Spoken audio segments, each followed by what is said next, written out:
Assalamualaikum warahmatullahi wabarakatuh. Kembali lagi bersama gua di channel Siranto Berkarya. Jadi di video kali ini gua ingin membahas tentang seputar rezeki. Jadi masih yang kemarin ya. Kalau kemarin itu gua membahas tentang rezekinya ulat. Nah, sekarang ini gua membahas tentang kisah seorang ulama yang ingin membuktikan konsep rezeki itu seperti apa. Nah, jadi di sini seperti biasa gue masih pakai buku yang sama, Amalan untuk Mempercepat Datangnya Sebuah Rezeki. Nah, jadi di sini sebuah pembuktian rezeki yang dilakukan oleh seorang ulama. Nah, jadi ada seorang ulama itu ingin membuktikan bahwa rezeki itu datang dari Allah Subhanahu wa taala. Nah, dia hendak membuktikan bahwa rezeki Allah akan mencari dan menghampiri orang yang telah takdirkan. Jadi versi ulama itu semacam kayak siapa ya? Macam kayak kemarin saya menjelaskan gurunya Imam Syafi'i bahwasanya rezeki itu datang sendirinya, menghampiri kita sendiri. Nah, sekarang di sini ada konsep ulama juga seperti itu, bahwasanya rezeki itu akan datang sendirinya. Nah, kemudian seorang ulama ini pergi ke tempat yang tidak ada orang sama sekali. Mungkin dia itu masuk ke dalam gua ya, gua dimana gua itu jaranglah didatangi oleh orang. Nah, kemudian ulama ini tuh pergi menuju hutan yang belantara. Di situ ada guanya. Kemudian ia diam di situ. Selanjutnya sang imam ini duduk di pojok gua. Dan beliau ini berkata bahwasanya aku ingin tahu bagaimana cara Allah memberiku rezeki di sini. Di mana? Di gua itu. Jadi dia ngomong pas mau duduk itu, dia itu ngomong bahwasanya aku itu ingin tahu bagaimana sih Allah memberi rezeki aku gitu. Sedangkan aku itu di dalam gua yang gelap yang tidak pernah ada orang lewat. Nah, kemudian setelah beberapa hari, tiba-tiba di situ ada kelompok rombongan yang tersesat di dalam hutan tersebut. Nah, ketika hujan lebat, rombongan itu mencari tempat berteduh. Nah, kemudian dan rombongan itu masuk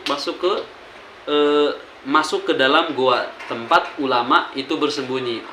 Ulama itu duduk itu ya, yang sedang membuktikan tentang rezeki. Nah, kemudian rombongan itu pun melihat keberadaan sang ulama itu dan memanggilnya, "Wahai hamba Allah." Namun sang imam ini tidak menjawab. Nah, kemudian rombongan itu tuh husnudzon yang baik, mengira bahwa ulama itu mungkin kedinginan sehingga dia itu tidak kuat untuk berbicara. Nah, maka rombongan itu tuh menyalakan api unggun untuk apa? Untuk menghangatkan tubuh sang ulama itu. Nah, kemudian mereka itu kembali lagi memanggil lagi, "Wahai hamba Allah." Namun ulama itu tetap diam, tetap tidak menjawab. Nah, kemudian rombongan itu husnudzon lagi. Rombongan itu mengira sang ulama itu lapar. Nah, sehingga tidak kuat untuk berbicara. Maka diambilkanlah sepiring makanan dan meminta sang ulama itu untuk makan. Nah, tapi sang imam ini tidak bergerak dan tidak menjawab pula. Ya, semacam kayak apa ya? Macam kayak diam aja gitu, kayak patung biasa, tidak bergerak. Apa ini? Seperti itu. Nah, kemudian rombongan itu tuh berpikir bahwa sang ulama itu sudah lama mungkin tidak makan sehingga ia tidak memiliki daya dan kekuatan. Maka mereka pun membuatkan sang imam bubur yang enak. Kemudian bubur itu ditaruh di hadapannya. Sekali lagi sang imam itu tetap tidak mengambil dan tidak memakannya. Jadi pokoknya diem aja gitu. Seolah-olah imam itu tuh sang imam itu ya diam, tidak bergerak, macam kayak apa ya, orang tapa itu seperti apa sih. Tapi sang imam itu tahu ada keberadaan rombongan itu menghampirinya, tapi sang imam ini hanya untuk membuktikan tentang rezeki itu saja. Nah, kemudian lalu rombongan itu pun berinisiatif ya untuk menyuapinya. Nah, akhirnya salah seorang ada yang maju dan menyuapi sang imam. Nah, kemudian sang ulama itu seketika langsung tertawa dan terbahak-bahak, dan semuanya itu langsung terkejut gitu melihat imam itu yang awalnya diam saja, tiba-tiba pas mau disuapin itu beliau ketawa. Nah, kemudian rombongan itu bilang gini, kamu gila, kamu gila, kamu gila, saking terkejutnya. Nah kemudian ulama ini menjelaskan, kemudian ulama mengatakan bahwasanya aku itu tidak gila, aku itu hanya ingin mengetahui bagaimana Tuhanku memberiku rezeki, dan hari ini aku telah tahu bahwa Allah Subhanahu wa Ta'ala telah memberiku rezeki dan pasti akan memberi rezeki pada semua hambanya dimanapun hambanya itu berada dan bagaimanapun caranya sendiri. Jadi yang dilakukan pembuktian rezeki oleh imam tersebut dengan seperti itu ya. Tapi ada juga pembuktian rezeki itu dengan cara yang berikhtiar, kita terus mencari, berusaha seperti itu.